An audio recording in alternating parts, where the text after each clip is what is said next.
তারা যখন এখানে চলে আসছে সামনে মাঝামাঝি পথে দাঁড়ায় গেলাম, বলে না তোমরা এই লাইন ক্রস করতে পারবে না।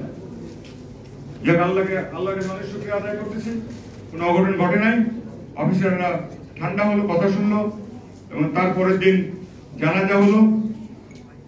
জানাজার এক পর্যায়ে কর্নেল ইলাহির বাবা, কর্নেল ইলাহি আমার অফিসার ছিল, অনেক আমরা বান্দরবনে আমার সাথে চাকরি করেছে, আমি ইউনিট এসিও ছিলাম, ইলাহি ওখানে ব্রিগেড মেজর ছিল।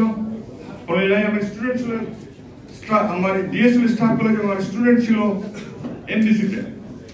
কর্নেল ইলাহিকে আমি ব্রিগেডিয়ার বানানোর জন্য খুব চেষ্টা করেছিলাম, বোর্ডে পারি নাই। কর্নেল থেকে গেল, আমি বোর্ডকে রিকোয়েস্ট করেছিলাম যে ইলাহিকে স্যার আপনি বিডিআরে পাঠান না, ওকে অ্যাক্টিভ ব্রিগেড কমান্ডার করে দেন। জেএন মঈন তখন হ্যাঁ না কিছু বলেন নাই, পরে দিন বিডিআরে পাঠিয়ে দিয়েছে। আমি চাইছিলাম এত একটা ভালো অফিসার তাকে ব্রিগেড কমান্ডার হিসেবে থাকুক, এর পরের বছর ব্রিগেডিয়ার হবে, অ্যাডজাস্ট হয়ে যাবে। এবং আমাদের আর্মির সিস্টেম ছিল অ্যাক্টিভ ব্রিগেড কমান্ডার হওয়ার। যাই আমার কথা বলে তখন শুনে নাই।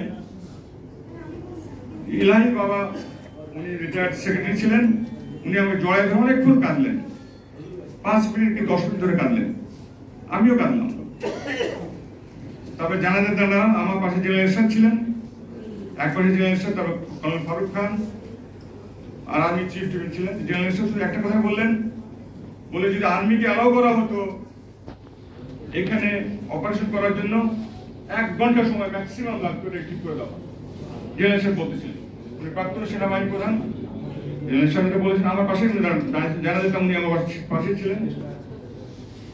আমি বলে হ্যাঁ আপনি ঠিকই বলেছেন, একদম সত্যি কথা বলেছেন। কর্নেল ফারুক খানের কথাটা শুনেছিলেন, এই কথাটা বোধহয় আসল জায়গার মধ্যে পৌঁছে গেছিল, আমি জেনারেল সাহেবকে সাপোর্ট করেছিলাম।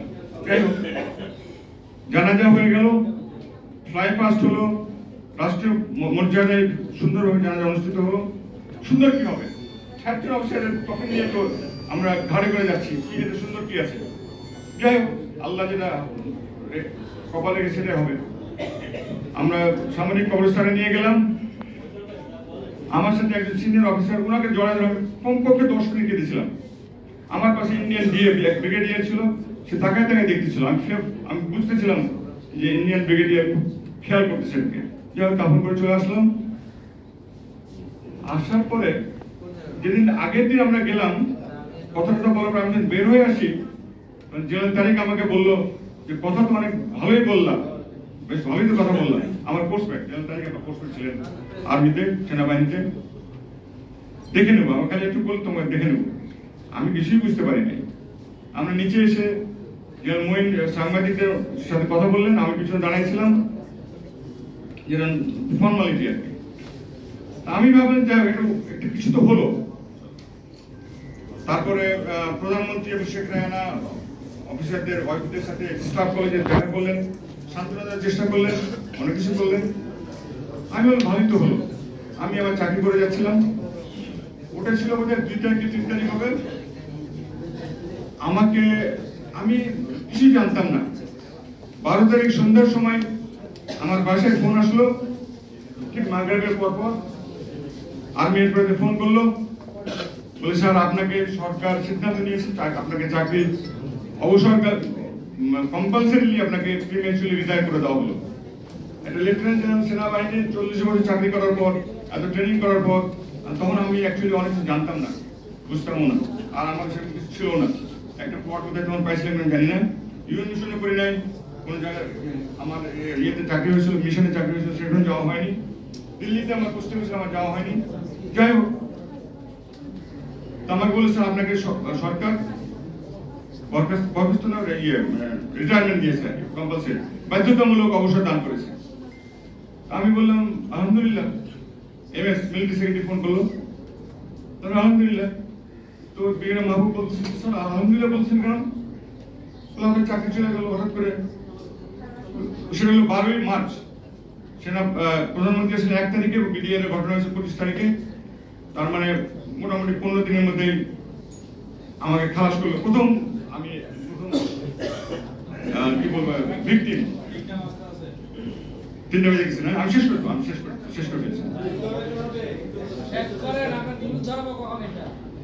ও আচ্ছা, বলেন বলেন, শুনতে যাচ্ছি। রিপোর্ট বলে দিবেন, সমস্যা নেই। তখন মাগরিবের পর খবরটা পেলাম। আমার সাথে জেনারেল রুমি ফাঁকি আমাদের এক অর্ডারে আমাদেরকে রিটায়ারমেন্ট করা হলো। আমি কিছু মনে করি না, এটা আর্মিতে নর্মাল জিনিস, রিটায়ারমেন্ট তো হতেই পারে। আমার তখন 3 বছর 4 মাস চাকরি বাকি ছিল, রিটায়ারমেন্ট তো হতেই পারে।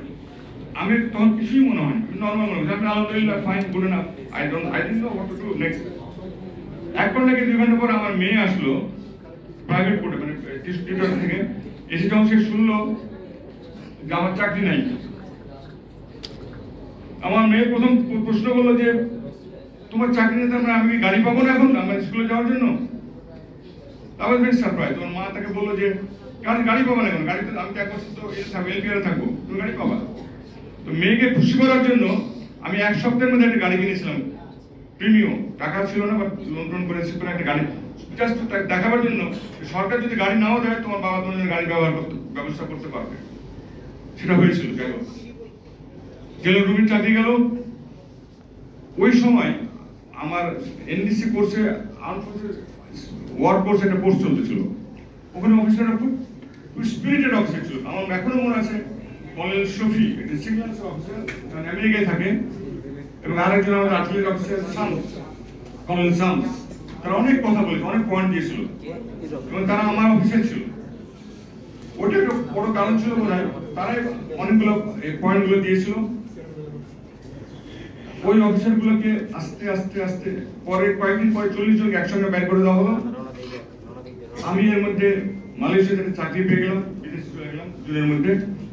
অফিসার এর মধ্যে 400 মতো অফিসার, মোটামুটি বিডিআর উপলক্ষে 400 অফিসারকে বাইর করে দেওয়া হয়। আর যারা মারা গেছে তাদের তো বলার কিছু নাই। আমি বললাম যে কর্নেল সাহেব আমার মানে সতীর্থ সবাই, জেনারেল শাকিল আমার সাথে সিও ছিলেন, আমি তার কমান্ডার ছিলাম। জেনারেল শাকিল আমরা একসঙ্গে আর্টিলারি স্কুলে ছিলাম, সবাই খুবই প্রিয় ছিল। কর্নেল এমদাদ আমার অফিসার ছিল, পিজিআর এর ওয়াইসি ছিল, আমি তখন মিলিটারি সেক্রেটারি ছিলাম বঙ্গভবনে। সবাই খুব প্রিয় ছিল, ম্যাক্সিমাম তাদের সাথে আমি চাকরি করেছি। তো ওইটা তো বুঝাতে পারবো না। আজকে যখন ভাবি যখন কথা বলতেছিলেন, আমি ভাবছিলাম চোখ দিয়ে পানি ফেলবো না, খুব চেষ্টা করতেছিলাম, আমি থামতে পারিনি, একদম থামতে পারিনি। ওই হৃদয় বিদারক ঘটনা লিখতে হবে, সুন্দর করে লিখলে জানতে পারবেন। তবে এতটুকু বলতে পারি, এটা একটা বড় একটা ষড়যন্ত্র ছিল, দেশটাকে ধ্বংস করে দেওয়ার ষড়যন্ত্র ছিল এটা। যেদিন পাতওয়া এবং রৌমারির ঘটনা হয়, তার 2 দিন পরে ইন্ডিয়ান পার্লামেন্টে দাঁড়ায় ওখানকার ডিফেন্স সেক্রেটারি, ডিফেন্স মিনিস্টার, একজন রিটায়ার্ড মেজর ছিলেন, উনি বলেছিলেন যে আমরা এটার প্রতিশোধ নেবো একদিন, উইল টেক রিভেঞ্জ। উনি বলেছিলেন আমরা রিভেঞ্জ নেব। আপনার যদি অবাক খেয়াল থাকে, কিছুদিন আগে Indian defence minister Rajnath Singh লখনৌতে বলেছেন যে তোমরা প্রস্তুত হও। ওনার কমান্ডারকে বলেছেন, ইন্ডিয়ান কমান্ডারকে বলেছেন বাংলাদেশের সাথে কিভাবে যুদ্ধ করতে হবে সেটা একটা প্ল্যান করো। আপনারা কি দেখতে পাচ্ছেন না সেক্রেটারি বিল্ডিং এ আগুন লেগেছে? আমি 15 দিন আগে একটা সবাই বলেছিলাম যে আমরা সামনে সমূহ বিপদের সম্মুখীন হচ্ছি। আমি কিন্তু ওখান থেকে ড্র করেছি। ওইটাই ছিল ওয়ার্নিং। তারা বিভিন্ন জায়গায় ডিস্টার্ব করতে চায়, রংপুরে ডিস্টার্ব করতে চায়, চিটাগং ডিস্টার্ব করতে চায়, বান্দরবান ডিস্টার্ব করতে চায়, চিটাগং ফেনী রোডে ডিস্টার্ব। আপনাদেরকে বুঝতে হবে, সিগন্যালগুলো বুঝতে হবে। That was the signal. তারপরে আমরা হিন্দুদেরকে এখানে অত্যাচার করছি, কিছুই তো নাই, কিছুই তো হয়নি, কিছুই হয়নি। কাজে আমাদের সার্বভৌমত্ব কিন্তু সবসময় আন্ডার থ্রেট। এতটুকু বুঝতে হবে, জনগণকে বুঝতে হবে, সাধারণ মানুষকে বুঝতে হবে। সাধারণ মানুষ বুঝলে দেশটা টিকে যাবে।